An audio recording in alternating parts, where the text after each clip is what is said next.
kali gue bikin beginian.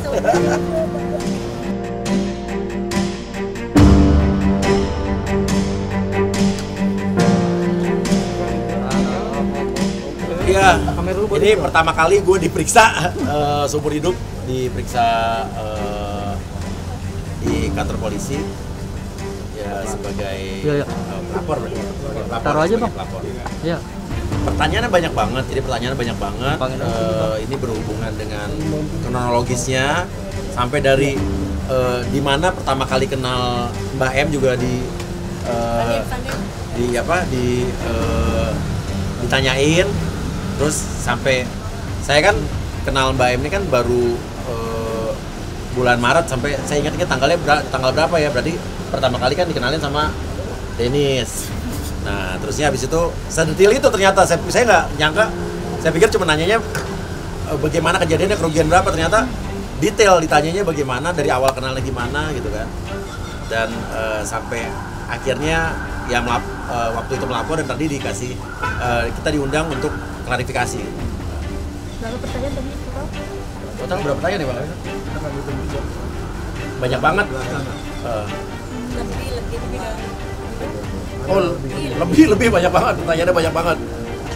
Semua bukti-bukti udah saya kasih ke dalam. Bukti semua, surat perjanjian ada, bukti transfer, bukti chat lengkap, bukti rekaman pembicaraan, suara, dan rekening koran saya juga sudah ada yang dari bank sudah diminta.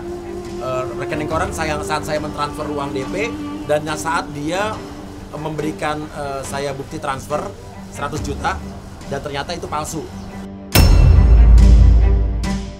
Pada tanggal dan jam yang sama, rekening koran saya sudah diminta dari bank, sudah saya berikan juga bahwa tidak ada uang masuk sama sekali. Dan kalau ngomong pengacara nih, pengacara saya pada saat saya menceritakan kasus saya saja, pengacara saya tidak langsung percaya omongan saya dong. Harus melihat bukti-buktinya dulu, mendalami kasusnya dulu. Jadi setelah ada bukti-bukti dan kasusnya, baru buat laporan ya kan. Nah, ini preskon dulu yang penting. Intinya kan ibaratnya ya pengacara, kalau saya nggak bicara pengacara mana, kalau pengacara yang benar menurut saya adalah kliennya itu ngomong bukan berarti atas dasar omongan klien itu dijadikan bahan untuk dia ngasih statement berkoar-koar, bener nggak? Dalami dulu apa buktinya segala macam gitu kan. Dalami kasusnya, jangan sampai akhir. Nah intinya gitulah. Kemarin contohnya dia bilang bipolar akut kayak gitu, itu kan jadi bahan ketahuan orang. Siapa yang mau pakai pengacara kayak gitu lagi?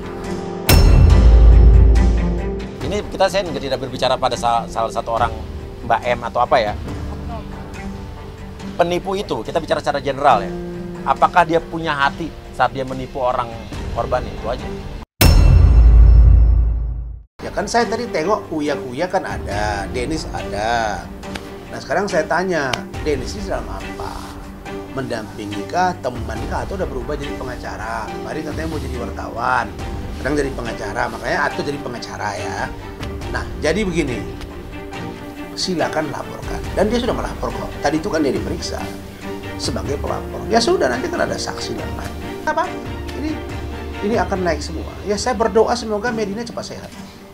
Supaya semua terbuka dengan terang. Siapa dan siapa.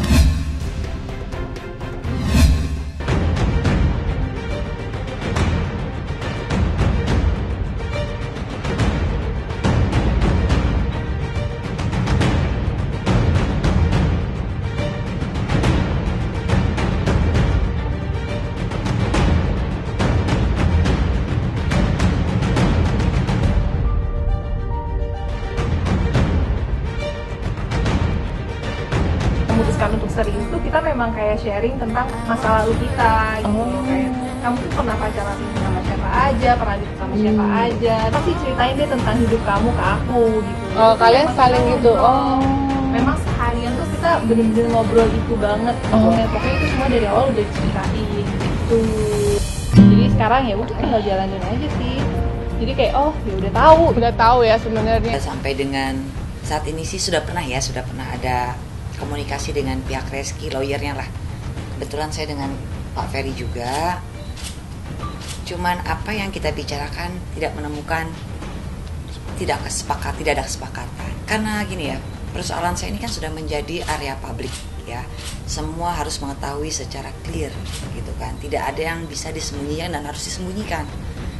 Saya ingin tes DNA semua orang mengetahui, karena buat saya dari mulai awal kasus ini kepentingan Keke di atas segalanya. Saya tidak mau ada yang ditutup-tutupi, itu sih sebetulnya. Jadi saya maunya clear, tapi kita berbeda pendapat dengan pihak lawan. Tapi biasa ya, berbeda pendapat dengan pihak lawan itu hal yang biasa. Ya, tapi alhamdulillah akhirnya sampai titik ini tim saya dan saya menang di Pengadilan Tinggi Banten. Apresiasi yang sebesar-besarnya buat Pengadilan Tinggi Banten yang sudah memberikan kesempatan hak buat anak saya mencari identitas dirinya. Saya berharap mudah-mudahan juga buat semua anak di Indonesia yang mempunyai kasus sama seperti saya mendapatkan hak yang sama. Sampai di titik ini alhamdulillah saya bersyukur. Kalau bicara masalah puas atau tidak, kan tetap puas itu saya harus minta pengakuan dari pihak yang lawan.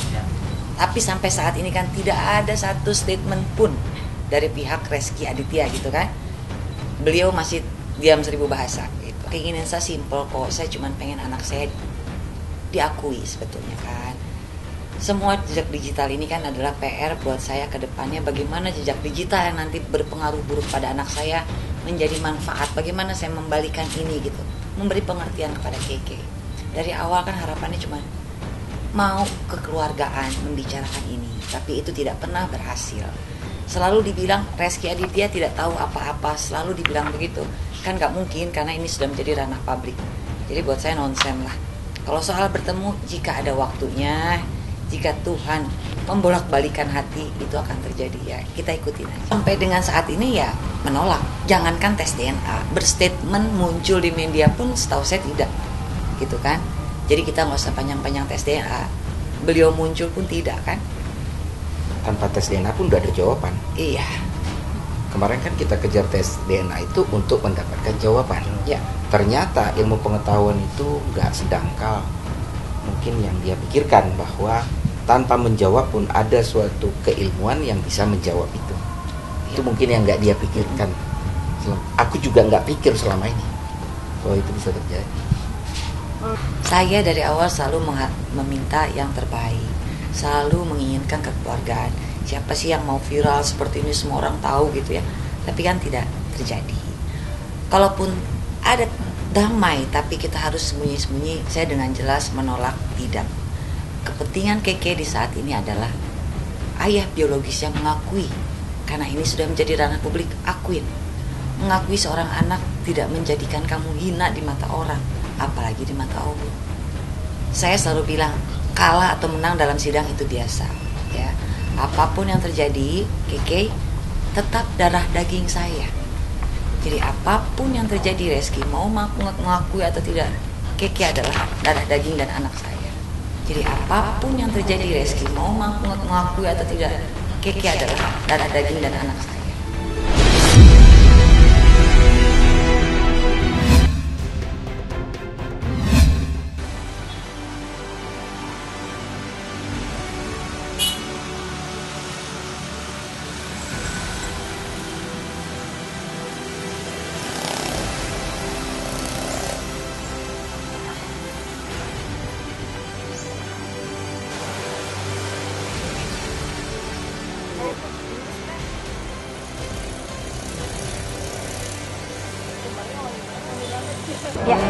Ya, masalah makam ya. Kalau masalah makam sebenarnya sudah dikirim surat ke baik itu kepada keluarga Pak Faisal maupun kepada yang pemilik makam makam yang di sana ya, yang di Srengseng itu makam itu udah dikirim surat. Sebenarnya nggak ada izin sih sebenarnya. Harusnya kan izin dulu ya sama keluarga besar atau Dedi lah.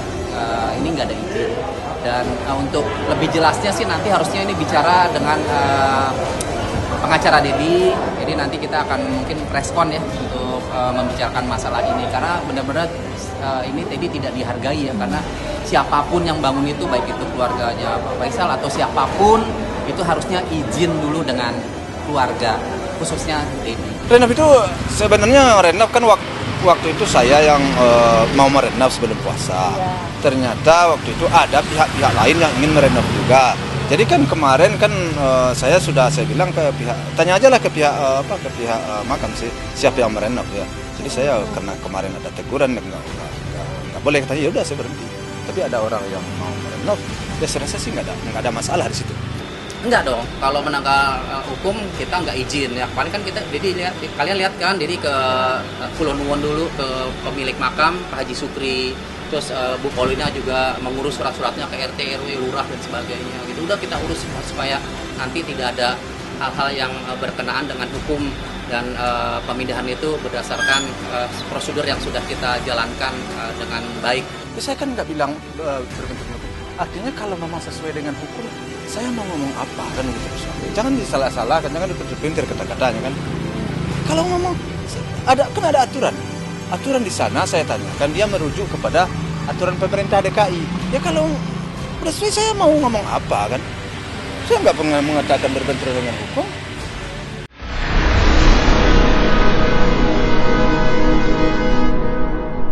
Jadi jangan lupa untuk subscribe Cumi Cumi. Ditekan ya tombol lonceng merahnya.